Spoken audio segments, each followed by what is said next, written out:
موسیٰ علیہ السلام کہ جب وہ سفارش کریں گے تو ان کی سفارش قبول کر دی جائے گی، اور یہ جو دعا کریں گے تو اس کی دعا کو رد نہیں کر دیا جائے گا، اس کی دعا کو قبول کر دیا جائے گا۔ تو موسیٰ علیہ السلام نے فرمایا اللہ یہ امت مجھے دے دو، فرمایا نہیں آپ تو خود ہی نبی ہیں، فرمایا اللہ اس امت میں سے مجھے بھیج، فرمایا نہیں یہ بھی نہیں ہو سکتا۔ فنبذ الالواح، تو موسیٰ علیہ السلام کے ہاتھ میں تختیت اس نے ڈال دی، زمین پہ ڈال دی۔ تو بھائی دیکھو کتنا قیمتی دین اللہ نے ہمیں عطا فرمایا، کتنی ہماری زندگی قیمتی ہے، کتنا وقت ہماری قیمتی ہے، لیکن اگر ہم نے دین کی محنت نہیں کیا تو یہ یقین کرے ہم کبھی بھی دین کو نہیں سمجھ سکتے ہیں، کبھی دین ہماری زندگی میں نہیں آ سکتا ہے، اور کبھی بھی ہم دین دنیا کے اندر نہیں پھیل سکتے، کبھی ہم صحیح نمازوں پہ نہیں آ سکتے، اور کبھی اعمال پر ہماری یقین نہیں آ سکتا۔ آج وجہ کیا ہے، نمازیں تو ہیں لیکن ہماری نمازیں جاندار نہیں، ہمارا ذکر جاندار نہیں، ہماری دعا جاندار نہیں، ہمارے اخلاص ہے لیکن ہمارا اخلاص بھی کمزور ہے، ہماری اخلاص بھی کمزور ہے۔ ہماری وجہ کیا ہے کہ آج اصل جو بنیاد وہ بنیاد ہماری کمزور ہے۔ اگر بنیاد کمزور ہو تو اوپر دوسرا چھت نہیں آدمی بنا سکتا، تیسرا چھت آدمی نہیں بنا سکتا ہے۔ اب دیکھو پوری امت اس پر آ جائیں، توبے پر آ جائیں، استغفار پر آ جائیں، پوری امت دعا پر آ جائیں، پوری امت ذکر پر آ جائیں، پوری امت نماز پر آ جائیں۔ مولانا نذر الرحمان صاحب ہم تو رائمنڈ کے اندر بس مولانا نذر الرحمان صاحب کی ایک ہی بات سنتے رہتے ہیں، بھائی جس کی ایک نماز قضا ہو گئی 2,88,00,000 جہنم میں جائے۔ علماء کرام سے فرماتے ہیں کہ تم جب دیہات میں جاؤ ایک ایک امتی کو سمجھاؤ۔ اللہ نے کتنا بڑا احسان فرمایا، نماز جاندار بن جائے، اللہ کے خزانوں سے کتنا بڑا ذریعہ نماز اللہ کی حفاظت میں آ جاتا ہے، اللہ کے خزانوں سے لینے کا سب سے بڑا ذریعہ۔ فجر کی نماز پڑھی اللہ کی حفاظت میں آ جاتا ہے، عشاء کی نماز پڑھی اور فجر کی نماز پوری رات عبادت میں لکھ دیا جاتا ہے۔ قرآن پاک ماشاءاللہ سورہ کہف پڑھ لیا جمعے کے دن تو اللہ تعالیٰ کیا فتح فرما دیتے ہیں، ایک پورا زمین سے لے کر آسمان تک خلا کو نور سے بھر دیتے ہیں سورہ کہف پڑھنے کے ساتھ۔ اس طرح بقرہ کے بعد ابھی تبارک الذی الف لام میم سجدہ پڑھو، فرمایا یہ تو جنت فردوس والوں میں سے ان کو پکارا جاتا ہے، اللہ پاک اس کی روزی کو فراخ فرما دیتے ہیں، روزی کو۔ استغفار خوب، لا الہ الا اللہ، تیسرا کلمہ درود شریف، فرمایا جو درود شریف پڑھے اللہم صلی علی محمد وآلہ الف مرت، جمعہ کے دن پڑھے گا 1000 مرتبہ، فرمایا مرنے سے پہلے پھر اللہ تعالیٰ اس کو دنیا کے اندر جنت کے اندر اپنا مقام دکھا دے۔ اور فجر کی نماز کے بعد پڑھے گا اللہم صلی علی سیدنا محمد، تو 100 حاجتیں اللہ تعالیٰ کی پوری فرما دیتے۔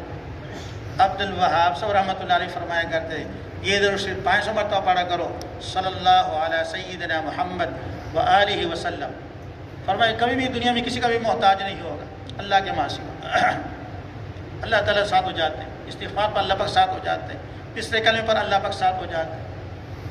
اور بھائی ہر مسلمان کی قدر جانو، مسلمان ہے۔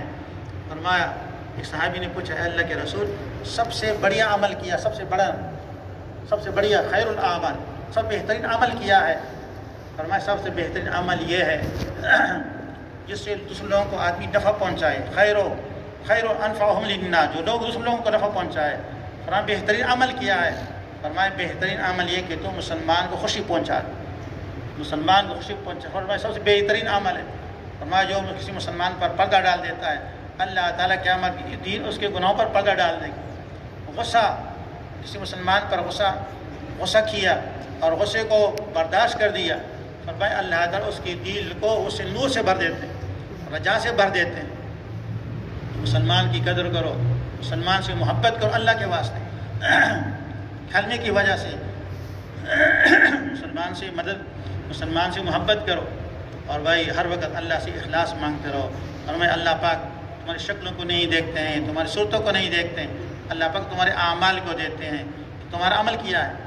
فرمایا اے معاذ اخلص العمل یکفیک القلیل، فرمایا اے معاذ ہم اپنے دل کے اندر، اپنے دین کے اندر اخلاص پیدا کرو تو تھوڑا سا عمل بھی کافی ہو جائے گا۔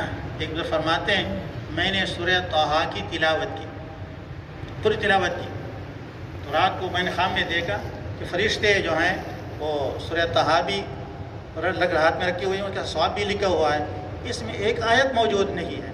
میں نے فرشتوں سے پوچھا کہ میں نے تو رات کو یہ تلاوت کیا تھا، پوری صورت میں نے پڑھی تھی، لیکن اس میں ایک آیات مجھے نظر نہیں آتی۔ فرمایا ہاں ہاں، جو آیت آپ کو نظر نہیں آتی ہے، یہ ایک آدمی آپ کے ساتھ گزر رہا تھا تو آپ نے اپنی آواز کو تھوڑا سا تیز کر دیا تاکہ یہ میری آواز کو سنے۔ فرمایا جاؤ اس کا اجر اس سے لے لو، اللہ کے پاس اس کا اجر نہیں، اللہ سے لے لو بھائی اجر۔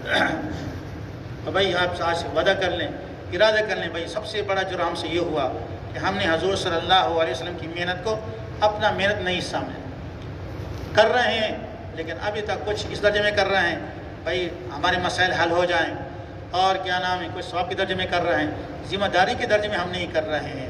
تو ذمہ داری کے درجے میں نہیں کریں گے تو اس وقت بھائی دین نہیں پہلے گا، دنیا کا دین نہیں آئے گا بھائی، ذمہ داری کے درجے میں۔ اور اللہ کا وعدہ ہے جو نبی والی محنت کرے گا اللہ اس کو چمکائیں گے۔ فرمائے 2 قطرے بھی اللہ تعالیٰ کو محبوب ہیں اور 2 قدم بھی اللہ تعالیٰ کو محبوب۔ ایک قدم جو اللہ کے راستے کے لیے راستے میں اٹھا دیا جاتا ہے، اور ایک وہ قدم جو فرض نماز کے لیے اٹھا دیا جاتا ہے، اور 2 قطرے، ایک خون کا قطرہ جو اللہ کے راستے میں انسان کی جسم سے نکل جاتا ہے، اور ایک آنسو کا قطرہ۔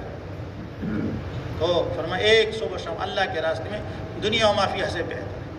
اللہ تک نبیوں کی طرح ان کی دعائیں قبول ہوگی، اور نبیوں والی جنت اللہ پر ان کو عطا فرمائے۔